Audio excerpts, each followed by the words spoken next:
हमारे अनाज को बर्बाद करता है, खेत में भी, घरों में भी, और दूसरे जैसे कपड़ा भी खराब कर दिया, कागज खा जाता है, मतलब तरह तरह की बर्बादी करता है। और सांप से हमें फ़ायदा भी है, क्योंकि सांप का जो विष होता है उससे उसमें सैकड़ों प्रकार के एंजाइम्स होते हैं, और उन एंजाइम्स का यूज करके तरह तरह की बीमारियों के लिए, खतरनाक बीमारियों के लिए दवाइयाँ तैयार की जाती है। जैसे एक सांप है अमेरिका में, तो उसके बीच से एंजाइम को आइसोलेट करके और उससे ब्लड प्रेशर का दवाई बनाया जाता है। और एक और सांप है अमेरिका में ही पाया जाता है, उससे ब्रेस्ट कैंसर की दवाई बनाई जाती है। तो हमारे लिए सांप काफ़ी इकोलॉजिकली और मेडिसिनली भी बहुत ज़्यादा फायदेमंद होता है। इसके अलावे हम हमारे समाज में, हमारे हिंदू संस्कृति में आप हमारे पहले से ये सांप इस धरती पे उपस्थित हैं। मनुष्य की उत्पत्ति हुई उसके काफ़ी पहले, करीब 240 से 260 मिलियन वर्ष पहले ये इस धरती पे आए, और अभी भी ये सर्वाइव कर रहा है। लेकिन हम लोग उनके आवास को ख़त्म कर दिए। उनके भोजन पे भी संकट, बाढ़ आ जाता है तो वो बाढ़ या बारिश के समय ज़्यादातर वो आवास उनका जो पानी में डूब जाता है, तो उससे सुरक्षित जगह की ओर वो निकल के आते हैं और घरों में घुस जाते हैं। भोजन के तलाश में भी वो मनुष्य के घर में आते हैं। सांप और मनुष्य का रिलेशन बहुत पहले से है। और एक सांप है सांखड़, जिसको हम लोग कहते हैं। सांखड़ एकदम विषहीन सांप होता है, उसमें थोड़ा भी जहर नहीं होता है, लेकिन हम लोग अंधविश्वास में उसको करैत समझ के मार देते हैं, है ना।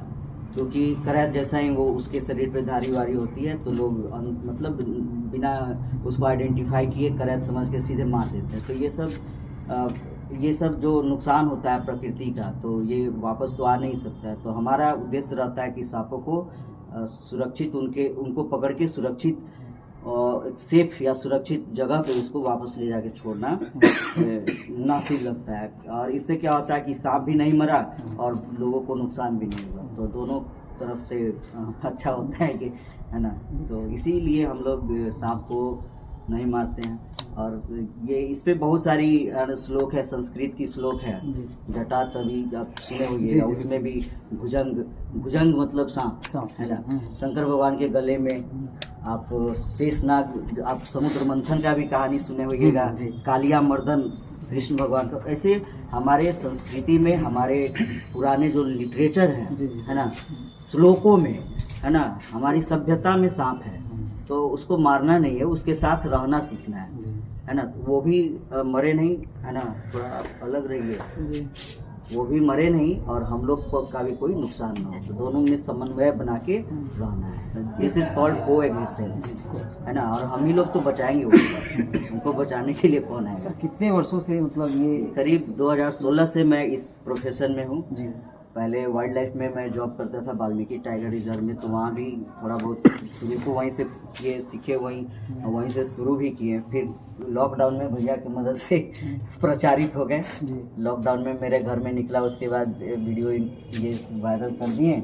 उसके बाद पूरे मोतिहारी से, आज भी एक दिन में रेस्क्यू के लिए कॉल आया था, वहाँ भी कोबरा ही था, तो वो रेस्क्यू नहीं हो पाया, वो छुप गया था कहीं पानी के अंदर, तो पकड़ाया नहीं है। लेकिन वो लोग जब दिखेगा तो हमको कॉल करेंगे। तो 2016 से अभी तक सैकड़ों सांपों को सुरक्षित पकड़ के उनको सुरक्षित जगह पे छोड़ा है मैंने, और आगे भी भगवान की कृपा से करते रहेंगे। सामान्य व्यक्ति के लिए सांप पकड़ना कितना डेंजरस है, उसको रेस्क्यू करना कितना? बिल्कुल।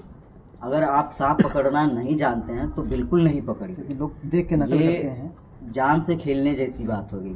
क्योंकि बाकी जीव है, अगर काट लिया तो आप वैक्सीन ले लेंगे, जैसे कुत्ता काट लिया तो रेबीज का वैक्सीन ले लेंगे, बंदर काट लिया। लेकिन सांप काटेगा ना, तो कितना विष आपके शरीर में छोड़ता है, आपकी इम्यून सिस्टम कितनी मजबूत है ना, ये सब डिपेंड करता है। कई बार क्या होता है, सांप देख के डर से लोग मर जाते हैं। सांप काटा नहीं और मर गया, और काट ले तो फिर क्या होगा, है ना।